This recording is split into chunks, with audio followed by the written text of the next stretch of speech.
नमस्कार मित्रांनो, स्वागत आहे तुमचं सर्वांचं आजच्या आपल्या नवीन व्हिडिओमध्ये। मित्रांनो, लाडकी बहीण योजनेवर आजचा व्हिडिओ आहे। लाडकी बहीण योजनेला आजपासून नवीन नियम लागू होणार आहे। कोणाला किती लाभ मिळणार हे आपण आजच्या व्हिडिओत बघणार आहोत। नवीन नियम कुठले काय आहे आणि कोणाला हे नियम लागू होतील हे आपण आजच्या व्हिडिओत बघणार आहोत। मित्रांनो, 2 नियम आहेत ज्यात बदल झालेला आहे, ते आपण आजच्या व्हिडिओत बघणार आहोत।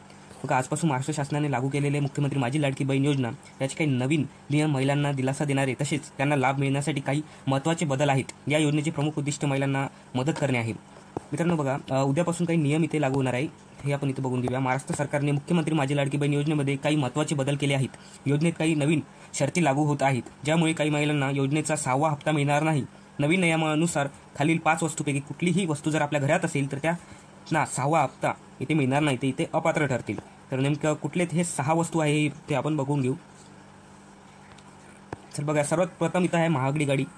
मित्रांनो, हा पहिले पण होता नियम, म्हणजे महागडी गाडी तुमच्याकडे जर असेल, गाडी वगैरे जर तुमच्याकडे महागवाली गाडी असेल तर तुम्हाला इथे अपात्र ठरवण्यात येईल। महाग गाडी वाहन वगैरे असेल तर तुम्ही इथे अपात्र ठरले जाईल। नंबर 2 वर आहे रेफ्रिजरेटर म्हणजेच फ्रीज। मित्रांनो, फ्रीज जरी घरात असेल तरी तुम्ही इथे अपात्र ठरणार आहात। घरात फ्रीज असल्यास ती वस्तू आर्थिक स्थिरतेचे संकेत मानली जाते। अशा कुटुंबांना योजनेचा 6वा हप्ता मिळणार नाही। ज्यांच्या घरात फ्रीज आहे त्यांना इथे 6वा हप्ता मिळणार नाही। नंबर 3 वर आहे एअर कंडिशनर। मित्रांनो, एअर कंडिशनर म्हणजे कूलर जसे की AC झालं, जर हे ज्यांच्या घरात असतील, एअर कंडिशनर आर्थिक स्थिरतेचे प्रमाण इथे मानले जाते, त्यामुळे अशा कुटुंबाला योजनेचा 6वा हप्ता इथे मिळणार नाही। नंबर 4 वर आहे वॉशिंग मशीन। वॉशिंग मशीनमध्ये घरात वॉशिंग मशीन जर असले तर हे एक उच्च जीवनशैलीचे लक्षण मानले जाते, त्यामुळे अशा कुटुंबाला इथे 6वा हप्ता दिला जाणार नाही। नंबर 4 वर आहे, बघा 4 वर काय बघून घेऊया इथे आपण।